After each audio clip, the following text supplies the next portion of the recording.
बिस्मिल्लाहिर्रहमानिर्रहीम। अस्सलाम वालेकुम नाज़रीन, एनबी न्यूज़ की तरफ से मैं आपका मेज़बान नवाज़ भुट्टो अपने कैमरामैन फुरकान नवाज़ के साथ आपकी खिदमत में हाजिर है। नाज़रीन, कराची वालों के लिए बुरी खबर, खतरा अभी टला नहीं है। आइंदा 24 घंटों में कराची में मज़ीद तेज़ गरज चमक के साथ और मूसलाधार बारिशें हो सकती हैं। जहां इस वक्त तक कराची में 1 दर्जन से ज़ायद अफराद अपनी कीमती जिंदगियां गंवा चुके हैं, वहां पर मजीद खतरात भी अभी बाकी हैं। जबकि कराची की इन हालिया बारिशों ने सिंध हुकूमत के हवाले से कई सवालात खड़े कर दिए हैं। ये सवालात न सिर्फ सिंध हुकूमत बल्कि महकमा बल्दियात और कराची के बल्दियाती इदारों की तरफ भी हैं कि आखिर अरबों रुपए के फंड्स कहाँ गए वो अखराजात जो बजट में दिखाए गए, और कहाँ गए वो अखराजात जो फाइलों में दिखाए गए, और आखिर इतना सारा पैसा कहाँ गया। तो नाज़रीन, इस मामले को लेकर हम आपकी खिदमत में हाजिर हैं। अगर आपको हमारा प्रोग्राम पसंद आए तो आपसे इल्तिजा है कि मेहरबानी करके इसको सब्सक्राइब करना, लाइक करना और शेयर करना मत भूलिएगा। नाज़रीन, महकमा मौसमियात के चीफ मेट्रोलॉजिस्ट सरदार सरफराज अहमद का कहना है कि कराची के लिए खतरा अभी नहीं टला।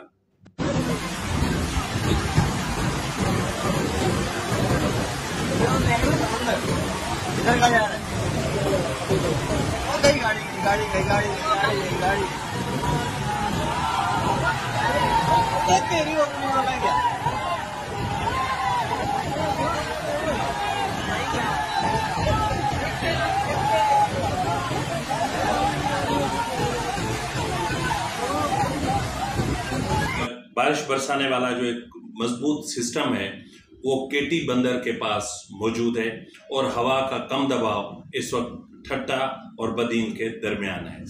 केटी बंदर के पास मौजूद बारिश बरसाने वाला ये सिस्टम समंदर से उसको तकवीत मिल रही है, और इस वजह से ये तवक्को जाहिर की जा रही है कि आइंदा 24 घंटों में कराची में मजीद गरज चमक के साथ बारिश हो सकती है, और कुछ इलाकों में मूसलाधार बारिश भी हो सकती है। इसी वजह से महकमा मौसमियात ने एक मरतबा फिर अर्बन फ्लडिंग का खदशा जाहिर कर दिया है। नाजरीन, कराची में इस वक्त तक 12 से जायद कीमती जिंदगियां जाया हो चुकी हैं। इनमें अफसोस की बात यह है कि 8 अफराद करंट लगने से जाँ बहक हुए हैं, जबकि 3 अफराद मुख्तलिफ हादसात का शिकार हुए हैं, जबकि एक शख्स गड्ढा में पानी में बहकर जाँ बहक हुआ है। ये हमारा कराची है, डूबा हुआ कराची।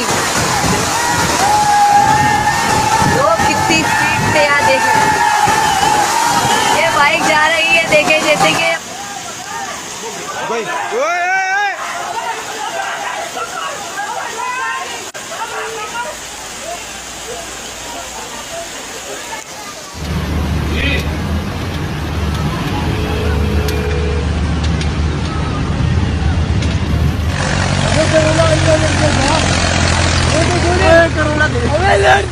अबे लहर रही है लगे ना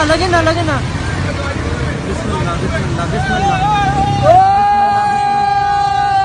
बिस्मिल्लाह। अबे उसकी गाड़ी लग ना जाए यार, लग ना जाए। बिस्मिल्लाह बिस्मिल्लाह बिस्मिल्लाह।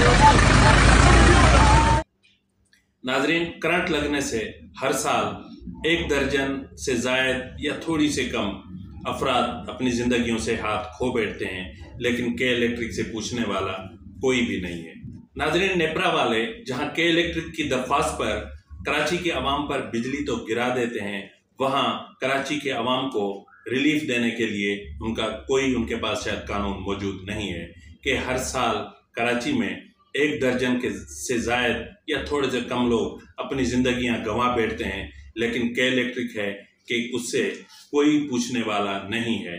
जैसे कि नेपरा है ही नहीं, जैसा कि वजारत तवानाई का कोई वजूद ही नहीं है। महकमा मौसमियात के चीफ मेट्रोलॉजिस्ट सरदार सरफराज अहमद का कहना है कि कल कराची के मुज़ाफ़ात में कहीं बहुत ज़्यादा बारिश हो सकती है तो कहीं कम हो सकती है। बिल्कुल इसी तरह जिस तरह आज हफ्ते के दिन अपना क्लिफ्टन, डिफेंस, सदर और दीगर इलाकों में धुआंधार बारिश होती रही, लेकिन दीगर इलाकों में कहीं हल्की तो कहीं महज बूंदाबांदी हुई। नाजरीन, आज क्लिफ्टन, डिफेंस, सदर और दीगर इलाकों में होने वाली बारिश ने और जो गुज़िश्ता रोज बारिश हुई उसने सिंध हुकूमत के लिए, महकमे बल्दियात के लिए और कराची के बल्दियाती इदारों के लिए कई सवाल खड़े कर दिए हैं। सवाल ये हैं कि गुज़िश्ता माली साल 2020-21 के दौरान कराची की तरक्की के हवाले से अरबों रुपए का बजट मुख्तस किया गया था। उसमें कई मंसूबे शामिल थे, उसमें कई नए मंसूबे शामिल थे, उसमें सिर्फ वो मंसूबे शामिल थे जिसमें रोड का पेचवर्क करके करोड़ों रुपए खाए गए, और उसके अलावा जो मंसूबे थे वो सिर्फ फाइलों की हद तक मंसूबे थे और फाइलों में उन्होंने जन्म लिया और फाइलों में ही दफन हो गए, और ठेकेदार सिंध गवर्नमेंट के अफसरान को अपना प्रॉपर जो उसका कमीशन बनता था वो देकर चलते बने। गाड़ी आगे नहीं जाएगी। अरे भाई बहुत आगे नहीं देख रहा है। हम मदद भी करें तो कैसे मदद करें?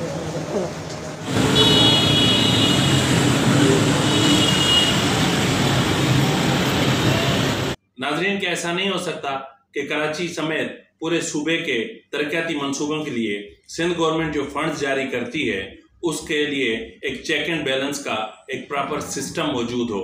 अगर हम बात करें ऑडिटर जनरल की, तो ऑडिटर जनरल या उसके जो ऑडिटर्स होते हैं वो क्या करते हैं ये सबको पता है, और ऑडिट पैराज की अहमियत क्या है वो भी सबको पता है। और ऑडिट पैराज तो महज एक दिखावा है जिस पे एक मुश्तमिल एक बुक बनती है जो आम आदमी यानी आम शहरी की रसाई से बहुत दूर होती है। नाज़रीन, सहाफ़ी एजी ऑफिस से रब्ता करके या फिर उन अफसरान से रब्ता करके बड़ी मुश्किल से उस ऑडिट की एक कॉपी वसूल करता है जिसमें से महज चंद खबरें निकाल के वो अखबारात की जीनत बना देता है, लेकिन उसके बाद फिर खामोशी छा जाती है और वो ऑडिट पैराज उस ऑडिट बुक में दफन हो जाती हैं, और वो जो ऑडिट बुक होती है वो अलमारियों की जीनत बनी रहती है, और एजी ऑफिस सिर्फ अपना दिखावा करने के लिए उसमें पूरा होता है कि हमने हर साल इतनी ऑडिट की और इतना ये किया और इतनी मिस एप्रोप्रिएशन हुई। ठीक है, वो आदाद शुमार दिए जाते हैं लेकिन लफ्ज़ इस्तेमाल होता है मिस एप्रोप्रिएशन, जबकि हकीकत ये है कि ऑन ग्राउंड उन मंसूबों का कोई वजूद ही नहीं होता। और जब ऑडिटर्स ऑडिट करने जाते हैं तो उनको एक सिंगल कागज़ भी नहीं दिया जाता जिसका वो अपनी ऑडिट कॉपी में भी एतराफ़ करते हैं, लेकिन उसके बाद क्या? ये बहुत सारे सवाल हैं जो मैं छोड़े जा रहा हूँ। इसी के साथ ही अपने मेज़बान नवाज़ भुट्टो को इजाज़त दीजिए।